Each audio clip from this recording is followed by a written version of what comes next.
कम यहाँ इस सभागार में तो ये महसूस होना चाहिए कि रामराज है। प्लीज आप अपनी सीट्स पर बैठ जाइए, क्योंकि हम अपने अगले सत्र की ओर आगे बढ़ेंगे। हमारी मेहमान हमारे बीच आ चुकी हैं, डॉक्टर सुधा यादव। एक बार जोरदार तालियां सुधा यादव जी के लिए।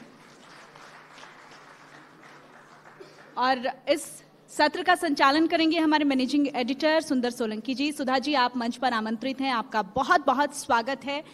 आपके बारे में जितना जाना, जितना पढ़ा, अपने आप में बहुत बेमिसाल है। संघर्षों की अपनी एक कहानी है, अपनी एक जबान है, और आप हमारे बीच में हैं, ये हमारे लिए सौभाग्य की बात है। ओवर टू यू सुंदर जी। बहुत धन्यवाद सोनल। लगातार रामराज में चर्चा यही कि रामराज आ गया है, रामराज के लिए कोशिश हो रही है, या अब रामराज जिसका उद्देश्य लेकर पूरे देश के लोग चले थे, उसको पूर्ण होने का समय आ गया है। बीजेपी संसदीय बोर्ड की मेंबर हैं और पूर्व सांसद हैं, बीजेपी की वरिष्ठ नेता हैं डॉक्टर सुधा यादव। मैम, स्वागत है आपका। धन्यवाद जी। ये रामराज आ रहा है। हाँ, आप बोलिए। हाँ, आवाज आ रही है जी। रामराज आएगा या रामराज है? बहुत से नेता आपके कहते हैं कि 2014 में ही रामराज आ गया था। आप कैसे देखते हैं? आप रामराज को किस रूप में देखते हैं, पहले तो मैं यही जानना चाहूंगी। मैं रामराज को इस रूप में देखना चाहता हूं कि सबको समान न्याय मिले, सबको शिक्षा मिले, सबको स्वास्थ्य मिले, सब खुशी रहे, ये रामराज है। देखिए, रामराज तो रामचरितमानस के अंदर जी तुलसीदास जी ने ही अपने 7वें कांड के अंदर लिखा हुआ है, और उसकी परिकल्पना सामाजिक दृष्टि से अगर देखें तो महात्मा गांधी जी ने रामराज की एक परिकल्पना रखी थी। उस परिकल्पना को साकार करने का काम इस देश के यशस्वी प्रधानमंत्री आदरणीय मोदी जी ने किया है।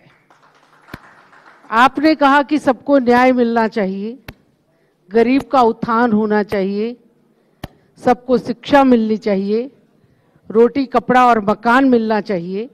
ऐसी ही परिकल्पना राम राज्य की थी, और हम पिछले 9.5 वर्षों के अंदर इसी कल्पना को साकार होते हुए देख रहे हैं। इसलिए मुझे लगता है कि ये समय राम राज्य का चल रहा है, और अभी जो बचा है काम करना, वो आने वाले समय में करेंगे। पर विपक्ष आपकी बात से सरोकार नहीं रखता है मैम। वो कहता है बेरोजगारी बढ़ी है, वो कहता है महंगाई बढ़ी है, वो कहता है कानून व्यवस्था खराब है, वो कहता है कर्ज बढ़ा है देश पे। कैसा रामराज ला रहे हैं आप? मुझे लगता है कि वो चीज़ों को ठीक से देख नहीं पा रहे हैं। अगर उनके शासनकाल के अंदर हम जाएं तो रेलवे स्टेशंस के ऊपर और बसों के अंदर भी अनाउंसमेंट होती थी कि आपके आसपास अगर कोई लावारिस वस्तु है तो पुलिस को तुरंत सूचित करें, वो बम हो सकती है। और पिछले 8 वर्षों से ये बंद है, ये उनको देखना पड़ेगा। ये जो दहशतगर्दी का माहौल था, वो दहशतगर्दी का माहौल खत्म हो गया है। ये ठीक है कि कहीं कहीं पर अभी भी आतंकवाद की घटनाएं घटती हैं, लेकिन उसके ऊपर भी जितना कसाव आया है, ये पहले कभी भी नहीं आया था। बेरोजगारी को यदि आप सिर्फ सरकारी नौकरी से जोड़ करके देखेंगे तो आपके आंकड़े कुछ और बोलेंगे, लेकिन जब देश के अंदर इंफ्रास्ट्रक्चर बनता है, जब देश के अंदर सड़कों का निर्माण होता है, जब देश के अंदर मेक इन इंडिया के अंदर कंपनियां आकर के अपनी फैक्ट्रियां यहाँ पर लगाने लगती हैं, जब देश के अंदर राफेल बनने का निर्माण शुरू होता है, एयरक्राफ्ट्स बनने लगते हैं, तो क्या वो रोजगार नहीं देते? वो रोजगार इसी देश के लोगों को देते हैं। इसलिए रोजगार को सरकारी नौकरियों से न जोड़ते हुए यदि हम देखेंगे तो रोजगार पिछले 9 वर्षों में बढ़े हैं, जिसे विपक्ष देख नहीं पा रहा है। आप जिस स्थान पर बैठे हैं, इसके चारों तरफ भी अगर देखेंगे तो जैसा सड़कों का जाल बिछा है, आखिर उस सड़कों के जाल को बिछाने में अनेकानेक लोगों को काम मिला है, अनेकानेक लोगों को रोजगार मिला है। इसका भी आकलन करना चाहिए। युवाओं की बात, रोजगार की बात आपने की। एक बात और मैम, लगातार जिस तरह से विपक्ष आपकी इस बात से सरोकार नहीं रखता है, इस विकास की जो आप कह रहे हैं कि विकास की गति आपके पिछले 9 साल में खूब बढ़ी है। राम मंदिर पर दोबारा आता हूँ, वो ये बात कह रहे हैं, इस बात पर सवाल लगातार उठा रहे हैं, इसकी टाइमिंग पर सवाल उठा रहे हैं कि ये जो मुहूर्त है ये किससे पूछकर कैसे निकाला आपने, कि बस चुनाव से 2-3 महीने पहले उसका फायदा लेने के लिए अर्धनिर्मित मंदिर हैं, अभी मंदिर का काम भी नहीं हुआ और आपने शुरू कर दिया क्योंकि आपको चुनाव में माइलेज लेना था। देखिए इसका और जो 22 तारीख आपने निकाल दी। ये तो रामनवमी के टाइम हो जाता, चुनाव के बाद भी हो सकता था। उनकी आपत्ति है ये सीधी। इसकी तारीख हमने नहीं निकाली, इसकी तारीख काशी के विद्वानों ने निकाली है, और जो तारीख विद्वानों ने निकाली है उस तारीख के ऊपर यदि रामलला वहां पर विराजमान होंगे तो इसमें किसी को भी आपत्ति नहीं होनी चाहिए। शंकराचार्य जी आपत्ति जता चुके हैं चारों। नहीं, उससे देखिए शंकराचार्य जी का कद बहुत बड़ा है, उस पर मैं टिप्पणी करना उचित नहीं समझती, लेकिन बिना शास्त्र सम्मत और बिना विद्वानों की जानकारी के, बिना विद्वानों के निर्देशानुसार इसमें कोई भी काम नहीं हो रहा, उसी के अनुरूप काम हो रहा है और मुझे लगता है कि ये काम राष्ट्र के हित में है। और आप लोगों की प्रसन्नता का अनुभूति वो लोग नहीं कर पा रहे कि लोग इस 22 तारीख को जो वहाँ पर प्राण प्रतिष्ठा होगी, इस देश में क्या प्रसन्नता का माहौल है, मुझे लगता है विपक्ष को वो दिखाई नहीं दे रहा है। निश्चित रूप से ये एक बड़ा, सदी का यूं कहें तो सबसे बड़ा एक बड़ी घटना है। 500 वर्षों से बड़ी लंबी कानूनी लड़ाई, लोगों ने बहुत सारे बलिदान भी दिए, निश्चित रूप से एक बड़ी घटना है। लेकिन क्या केवल राम मंदिर की परिकल्पना एक निश्चित रूप से बड़ी चीज है, वो हो गई, उससे आगे रामराज क्या? देखिए, आप राम मंदिर की परिकल्पना पर क्यों अटकते हैं? मैं तो ये कहना चाहती हूँ कि 2014 में जब मोदी जी इस देश के प्रधानमंत्री बने थे तो उन्होंने पहली बार संसद की सीढ़ियाँ चढ़ने के बाद संकल्प लिया था कि मेरी सरकार गरीबों को समर्पित सरकार होगी, मेरी सरकार पिछड़ों को समर्पित सरकार होगी, मेरी सरकार दलितों को समर्पित सरकार होगी, मेरी सरकार किसानों को समर्पित सरकार होगी, महिलाओं को समर्पित सरकार होगी, और इस समाज में जितने पिछड़े हुए लोग हैं उनको समर्पित सरकार होगी। और मुझे लगता है कि अगर हम 9.5 वर्षों का आकलन करें तो जो बात उन्होंने संसद के उस सत्र के अंदर, जो दोनों ज्वाइंट सत्र जिसमें उनको नेता चुना गया था, उसके अंदर उन्होंने जब ये बात बोली थी तो उसको उन्होंने साकार भी किया है। अगर मैं बात करूं महिलाओं की, जितना महिलाओं के लिए नरेंद्र मोदी जी की सरकार ने किया है, मुझे नहीं लगता कि 75 वर्षों में किसी और ने इस दिशा में सोचा। बता दीजिए, थोड़ा विस्तार से बता दीजिए। मैं खाली राजनीतिक दृष्टि से 33% आरक्षण की बात नहीं करती। अगर आप शुरू से सोच करके देखें तो महिलाओं को सेना के अंदर परमानेंट कमीशन देने का काम किया, महिलाएं आज फाइटर जेट उड़ाने लग रही हैं, महिलाएं आज सीमा सुरक्षा बल के अंदर जाकर के देश की सीमाओं की सुरक्षा करने का काम कर रही हैं, महिलाओं को 3 तलाक के अभिशाप से मुक्ति दिलाने का काम उन्होंने किया है, महिलाओं को सिर ऊंचा करके वो जी सके और जो आर्थिक संबल उनको मिलना चाहिए, इसके लिए महिलाओं के नाम पर घरों की रजिस्ट्री करा करके आत्मसम्मान के साथ जीने का काम किया है। महिलाओं को 1 डिस्ट्रिक्ट 1 प्रोडक्ट के नाम पर आपने उनके बनाए हुए जो सामान हैं उनको प्लेटफॉर्म देने का काम उन्होंने महिलाओं के लिए किया है। महिलाओं को राजनीतिक दृष्टि से भी आगे बढ़ाने के लिए उन्होंने विधानसभा और लोकसभा में आने वाले समय में 33% महिलाएं चुन करके आए, इस दिशा में भी उन्होंने विचार किया है। लेकिन विपक्ष कहता है कि आपने महिलाओं को लेकर जो 33% आरक्षण देने की बात कही है वो दरअसल अपने को ध्यान में रखते हुए कहा है। 9.5 साल बाद अचानक चुनाव से पहले आपको महिलाओं की याद आती है कि 33% आरक्षण दिया नहीं, देंगे? नहीं, मुझे लगता नहीं है कि हमको याद आती है। आप इतने देश को उलझा करके चले गए थे कि एक एक परत को सुलझाने में 9.5 साल निकल गए। इससे भी ज्यादा जरूरी बहुत काम थे। इस देश के प्रधानमंत्री को झाड़ू लेकर के सड़कों पर उतरना पड़े और स्वच्छता अभियान की बात करनी पड़े। इस देश के प्रधानमंत्री को शौच मुक्त, खुले में शौच मुक्त देश बनाने की दिशा में लोगों को प्रेरित करना पड़े। हर घर के अंदर नल से जल सबको मिल सके, सबको बिजली मिल सके, स्वास्थ्य की दृष्टि से गरीब व्यक्ति को 5 लाख का बीमा मिल सके। ऐसे अनेकानेक काम थे जिनको करने में उसी पे तो सवाल उठाते हैं और उसी के मैम, बाद उसी पे तो सवाल उठाते हैं कि वो चीज बहुत ज्यादा जरूरी लगी, महिलाओं का उत्थान कम ज्यादा जरूरी लगा। और दूसरी बड़ी चीज की आधी आबादी क्या अभी भी इतनी सक्षम नहीं है कि उन्हें 33% आरक्षण दिया जाए, 50% क्यों ना दिया जाए? महिलाओं का आरक्षण उनकी उन्नति से जुड़ा हुआ नहीं है। महिलाओं की उन्नति के लिए उन्होंने महिलाओं को मकान देने का काम किया, महिलाओं को चूल्हे से मुक्ति दिलाने का काम किया, महिलाओं को लोन के माध्यम से अपना व्यवसाय शुरू कर सके और उस व्यवसाय के लिए मार्केट देने का काम किया।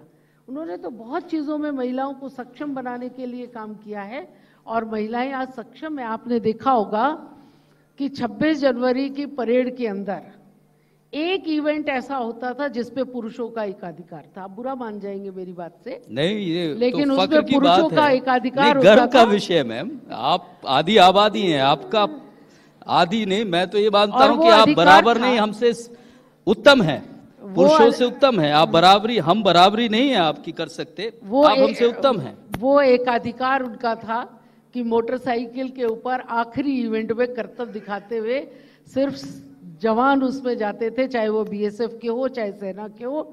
आज वो कर्तव्य भी महिलाएं दिखाने लग गई हैं और फाइटर जेट भी उड़ाने लग गई हैं। तो ऐसा कोई फील्ड नहीं है जब उनको अवसर न दिया गया हो।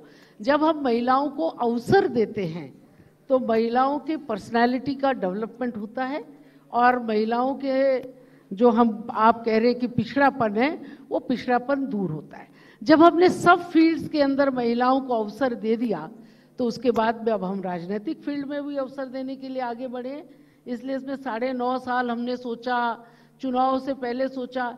ऐसी सोच उनकी हो सकती है, हमारी सोच है हम स्टेप बाय स्टेप महिलाओं को मजबूत करते हुए आज राजनीतिक दृष्टि से भी वो मजबूत हो सके, इस दिशा में आगे बढ़े। आप संतुष्ट हैं जो महिलाओं के लिए हो चुका है काम? काफी है। मैं संतुष्ट हूँ और संतुष्ट ही नहीं, संतुष्ट से भी आगे और काम होगा, ऐसी मेरे को विश्वास भी है और मुझे दिखाई भी दे रहा है कि बहुत अधिक काम आगे होने वाले हैं। आप शहीद परिवार से आती हैं, हम जानते हैं कि आपने बहुत कुछ इस देश को दिया, लेकिन और जिस क्षेत्र से आती है वहाँ का युवा ज़्यादातर हमारी सेना में हमारे देश के लिए कुर्बानी देता है।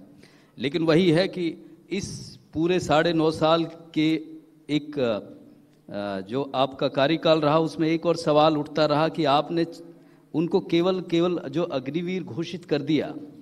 मतलब ये कहीं ना कहीं युवा जो देश सेवा में आने का इच्छुक है उसकी इच्छाओं पर भी कुठाराघात हुआ, उसको भी सही दृष्टि से नहीं देखा जाता है। जब आप जवानों के लिए इस तरह की स्थिति, तो फिर और सेवा में क्यों नहीं कर देते? मैं इसको दूसरे परिप्रेक्ष्य में देखती हूँ। मैं इसको ये मान करके चलती हूँ कि यदि हमको सेना के अंदर 25 लोगों की भर्ती करनी थी तो हमने 100 लोगों की करी। हमारे पास वैकेंसी है 25 की और हमने ले लिए 100 लोग। जो 75 लोग हैं उनको हमने ट्रेनिंग दी, ट्रेनिंग दे करके 4 वर्ष का काम कराया और फिर वो विभिन्न दलों के अंदर जाकर के, विभिन्न फोर्सेस के अंदर जाकर के अपने काम को कर सके, उसका ट्रेंड करके उनको भेजा। और जो 25 वैकेंसी थी वो हमने मर्ज कर ली, क्योंकि कई बार हम ये कहते हैं कि देश को यदि अनुशासित बनाना है तो हर युवा को एक बार सेना के अंदर जरूर जाना चाहिए। ये मांग कई बार उठती आई है और जब इस तरीके की मांग उठती है तो हमको सोचना चाहिए कि 25 की वैकेंसी के अगेंस्ट 100 युवाओं को भर्ती करना, 25 को उसमें मर्ज करना, 75 को ट्रेंड करके डिसिप्लिन बना करके देश के प्रति जज्बा पैदा करके और फिर विभिन्न अलग अलग फोर्सेस के अंदर जाकर के वो काम करें। And not only in forces, अगर वो समाज के या सरकार के किसी भी विभाग में जाकर के काम करेंगे तो जो ग्रूमिंग उनकी हुई है वो ग्रूमिंग समाज के अंदर आपको ज़्यादा देखने को दिखाई देगी। और इसका सबसे बड़ी बात, मैं हमेशा एक बात कहती हूँ कि एक 17-18 साल का बालक जब सेना में भर्ती होने के लिए जाता है और वो 3 साल की ट्रेनिंग करके बाहर आता है, जब 21 साल की उसकी उम्र हो रही होती है, जिस समय 21 साल का युवा सड़कों के ऊपर बहुत तेज मोटरसाइकिल चला करके दौड़ रहा होता है, तब सेना में गया हुआ वो जवान जेंटलमैन बन करके बाहर निकलता है।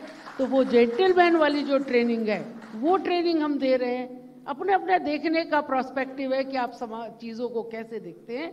अगर आप इस रूप में देखेंगे कि समाज के अंदर हम 75 युवा ऐसे हैं 100 में से जिनको जेंटलमैन बना करके और बाहर अलग अलग विभागों में काम करने के लिए भेज रहे हैं, तो आपको सब चीज़ें अच्छी दिखाई देंगी। मैं सवालों का सिलसिला जारी रखूंगा, लेकिन उससे पहले आपको बता दूं कि जो राम राज्य का टीवी पे लाने का जो कॉन्सेप्ट और जो परिकल्पना थी, हमारे ITV के फाउंडर कार्तिकेय शर्मा जी, राज्यसभा सांसद है, वो हमारे बीच पहुंच गए हैं। जोरदार तालियों से उनका स्वागत करें। अभिनंदन। मैं एक और बात कहूँगा, ये रामराज की परिकल्पना की जो बात कर रहे हैं पूरे देश में आप कह रहे हैं कि मोदी शासन में हुई है, और जब से आप लोगों साकार होने का काम हुआ है। परिकल्पना तो रामराज की साकार होने का काम आप कर रहे हैं। उस परिकल्पना को उन्हीं के वंशज, उन्हीं की कांग्रेस, जिस कांग्रेस के वो नेता थे जिन्होंने रामराज इस देश में आए ऐसी परिकल्पना रखी थी, वो कांग्रेस उसको साकार करने से पहले ही भाग गई। वो गांधी की कांग्रेस ही नहीं बची, उन्होंने उस दिशा में काम ही नहीं किया। काम तो आदरणीय मोदी जी ने उसे सिरे चढ़ाने का और रामराज की तरफ बढ़ाने का किया है, बाकी किसी ने नहीं किया। हरियाणा में आप कैसे देखते हैं रामराज और मनोहर राज, क्या संबंध पाते हैं, क्या समानता पाते हैं, क्या अंतर पाते हैं? हरियाणा के शासन को अगर आप गंभीरता के साथ में देखेंगे तो हरियाणा के अंदर जितना उल्टा पुल्टा काम होता था, जिसके लिए हम ये कह ही नहीं पाते थे कि क्या सिस्टम है किसी काम का, उस काम के सिस्टम को बनाने का काम मनोहर लाल जी की सरकार ने किया। युवाओं को बिना खर्ची पर्ची के नौकरी मिलना। आज हम PPP मॉडल की बहुत लोग शायद उसको स्वीकार न कर पाते हों, लेकिन 26 जनवरी की परेड के अंदर जब हरियाणा के परिवार पहचान पत्र की झांकी निकल करके जाएगी तो पूरा देश नहीं पूरा विश्व देखेगा कि एक ऐसा राज्य जिसके रिकॉर्ड के ऊपर हरियाणा का हर व्यक्ति है, और रिकॉर्ड में ये भी है कि कौन व्यक्ति गरीब है, कौन मध्यम है और कौन गरीब अमीर है। और जो गरीब है 1,80,000 से नीचे है, और कुछ योजनाओं में सालाना 3 लाख की जिनकी इनकम है उनको सुविधाएं देने का काम करेंगे। और जब भी हम कोई भी परिवर्तन लेकर के आते हैं, कोई भी सुधार की चीज़ें लेकर के आते हैं, तो वो इनिशियली कष्टदायी होती है। आप अपने घर के अंदर रहते रहते अगर उस घर का रेनोवेशन करने लग जाएं तो आप भी सारा दिन धूल फांकेंगे और परेशान हो जाएंगे। तो ऐसे रेनोवेशन करने का काम हुड्डा साहब सीधे आरोप लगाते हैं, अटैची पकड़ी जाती हैं, आप तो कहते हैं पर्ची खर्ची सब खत्म हो गया है जी दफ्तरों में नौकरी के नाम पे। जी के बारे में मैं ज्यादा इसलिए नहीं कहूंगी, उन्होंने 10 वर्ष शासन करा और रोहतक के इर्द गिर्द घूम करके उसे चमकाने का काम करा। उन्होंने सोचा ही नहीं कि हरियाणा में और भी जिले हैं। उन्होंने कल्पना ही नहीं करी कि हरियाणा में महेंद्रगढ़ जैसा पिछड़ा इलाका है, वहां पर भी कभी मेडिकल कॉलेज बनना चाहिए। उन्होंने विचार ही नहीं करा कि रोहतक से बाहर निकल करके गुड़गांव में भी यूनिवर्सिटी या कॉलेज बनने चाहिए। आप IIM लेकर के आए तो वहीं लेकर के चले आए। आपने कहा हमने एम्स का एक्सटेंशन कर लिया और वो एक्सटेंशन दिल्ली के पास होना चाहिए, तो गुड़गांव में नहीं होना चाहिए, इसलिए आपने बारसा में जो इसके जड़ के ऊपर था वहां ले जाकर के कर दिया कि जिला हमारा होगा और दिखाई ऐसा। वो कहते हैं हमने बना तो दिया, आप तो गिनवा दीजिए कहीं बना हो तो। नहीं, हम बनाएंगे और हम जो चीज कहते हैं वो बनाते हैं। आपने देखा होगा आजकल मोदी की गारंटी की गाड़ी भी घूम रही है, वो यही बात बताते हुए घूम रही है कि हमारी गारंटी है, जो हमने बोला है वो हम करके दिखाएंगे। आज तो विपक्ष परेशान है, विपक्ष इस बात को लेकर के परेशान है कि हम इनके ऊपर प्रश्न उठाया करते थे कि मंदिर कब बनाएंगे, तारीख नहीं बताएंगे, ये हम पे आरोप लगाते थे। अब हम तारीख बताने लग रहे हैं, हम स्थान बताने लग रहे हैं, हम कहते हैं अपने निमंत्रण फायदे के करने लिए लग आप रहे हैं। तारीख निकालते लेकिन हो, वो अपने कुछ फायदे करते के लिए नहीं है। तारीख बना देते हो। विपक्ष का काम है, और इस समय तो विपक्ष फ्रस्ट्रेशन के अंदर है, उसे समझ नहीं आ पा रहा कि मुझे क्या करना चाहिए, मुझे क्या नहीं करना चाहिए। मैंने आपको कहा 2014 में पार्लियामेंट की सीढ़ियां चढ़ते समय अंदर जाकर के जो देश के प्रधानमंत्री आदरणीय मोदी जी ने जितने विषय अपने सरकार के बारे में रखे थे, मुझे नहीं लगता कि आज उनमें से कुछ पीछे छूटे हैं और एक एक करके आगे बढ़ते हैं। यही विपक्ष था जो कहा करता था कि धारा 370 कभी खत्म नहीं हो सकती। धारा 370 परमानेंट धारा है, इसको खत्म करने के लिए पहले असेंबली लाओ वहां पर जम्मू कश्मीर की, वहां अगर 3/4 बहुमत से पारित होगा तब संविधान संशोधन होगा तो ये यहाँ आएंगे। अब क्या हुआ? अब आपने देखा कि जब भारतीय जनता पार्टी की सरकार आई, बहुमत की सरकार आई, उन्होंने उसके क्लॉजेस को पढ़ा तो देश को आश्चर्य हुआ कि ये तो परमानेंट नहीं थी धारा, ये तो कुछ सीमित समय के लिए लगाई गई धारा थी जिसको उन्होंने परमानेंट बता करके देश को बरगलाया था। और 1 घंटे के अंदर राज्यसभा के अंदर जिस तरीके से वो धारा उड़ गई, या कहना चाहिए खत्म हो गई, वो आज विपक्ष कुछ नहीं कह पाया। उन्होंने अड़ंगे लगाने की भी कोशिश करी, वो सुप्रीम कोर्ट तक भी चल करके गए, लेकिन जब नियमों को देखा गया, जब क्लॉजेस को देखा गया, तो ये समझ में आया कि जम्मू कश्मीर भारत का अभिन्न अंग है, उसके अंदर कोई दूसरा संविधान नहीं चल सकता। ये धारा टेम्परेरी थी, इस धारा को हटाया जाना चाहिए और ये हटा दी गई। बहुत धन्यवाद डॉक्टर सुधा यादव। बड़ी बेबाकी के साथ रामराज की जो परिकल्पना है उसको साकार करने की बात मोदी शासन में हुई है, इसको बड़े दावे के साथ उन्होंने बताया है।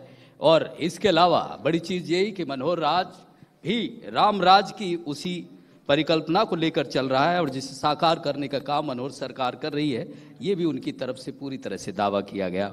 बहुत बहुत धन्यवाद। एक ब्रेक के लिए रुक रहे हैं।